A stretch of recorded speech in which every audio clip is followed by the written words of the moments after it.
Semangat pagi Urbaners! Saya Sriani Ersina akan berbagi bagaimana cara menghitung dana pensiun menggunakan Financial Calculator. Nah, Financial Calculator aplikasi yang digunakan di sini adalah yang bergambar koin emas, kalkulator dan background berwarna biru. Langsung saja kita klik. Isi dari aplikasi Financial Calculator sangat lengkap ya. Nanti bisa dilihat sendiri. Yang paling sering digunakan untuk menghitung dana pensiun adalah menu TVM dan retirement. Retirement pensiun ya, kalkulator TVM time value money, nilai uang dalam satu waktu. Baik, nah isinya adalah present value, future value, annual rate period, monthly diganti tahunan. Oke. Present value. Baik, sekarang kita asumsikan kita akan menghitung dana pensiun seseorang yang berumur 25 tahun dan ingin pensiun di usia 65 tahun. Berarti ada waktu atau ada masa sekitar 40 tahun dia mengumpulkannya. Kita hitung, seseorang yang usia 25 tahun mau pensiun 65 tahun, anggap saja gaya hidup sekarang pengeluarannya sekitar 2 juta. Kita hitungkan saja. Jadi setiap orang beda-beda ya, tergantung dari gaya hidup.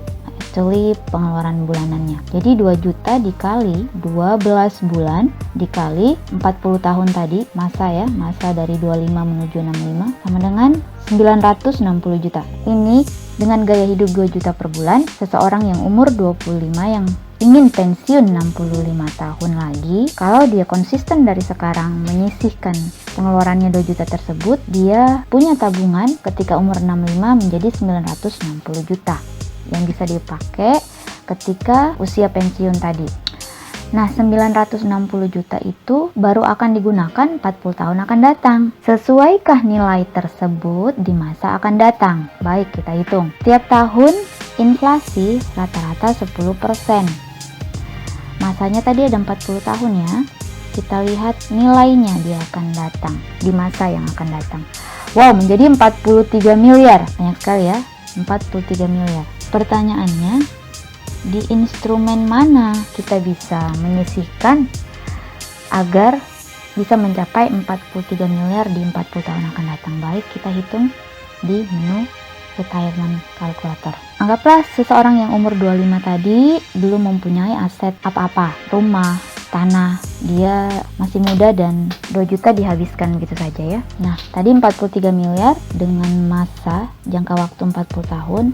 Nah, biasanya rata-rata sebagian masyarakat Indonesia pahamnya menyimpan uang hanya di instrumen deposito. Nah, deposito returnnya, maksud saya pengembaliannya di nominal 6-8%. Kita ambil yang tengahnya, jarang sampai 10%. Coba kita hitung ya.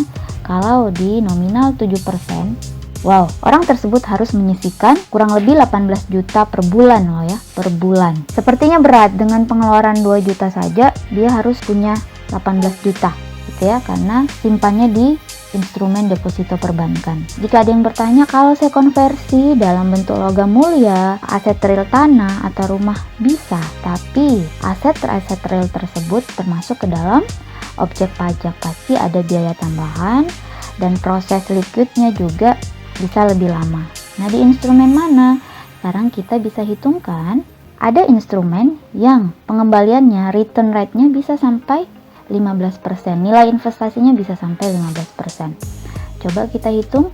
Nah, dengan gaya hidup 2 juta per bulan, maka dengan konsisten juga dia harus menyisihkan 2 juta sebulan agar bisa menikmati masa pensiun dengan gaya hidup sekarang. Pertanyaannya masih berat. Nah, faktanya bisa sampai 17, bahkan 2016 kemarin 22,6%. Sekarang coba kita hitung kalau 17% berapa per bulan yang harus disisihkan. Nah, 1.100.000 kalau 17%. Sekarang coba kita hitung kalau returnnya, pengembaliannya sampai 20%. Nah, nilai investasinya bisa sampai 20%, walaupun di SKS maksimal sampai 15% kita hitung. Nah, justru lebih ringan dengan gaya hidup 2 juta per bulan dari sekarang dengan return 20%. Seseorang yang umur 25 tahun tadi, dia hanya harus menyisihkan dari sekarang lebih kurang 493.000. Kalau kita bulatkan sekitar 500.000 ya. Nah, orang tersebut harus menyisihkan terlebih dahulu kurang lebih 500.000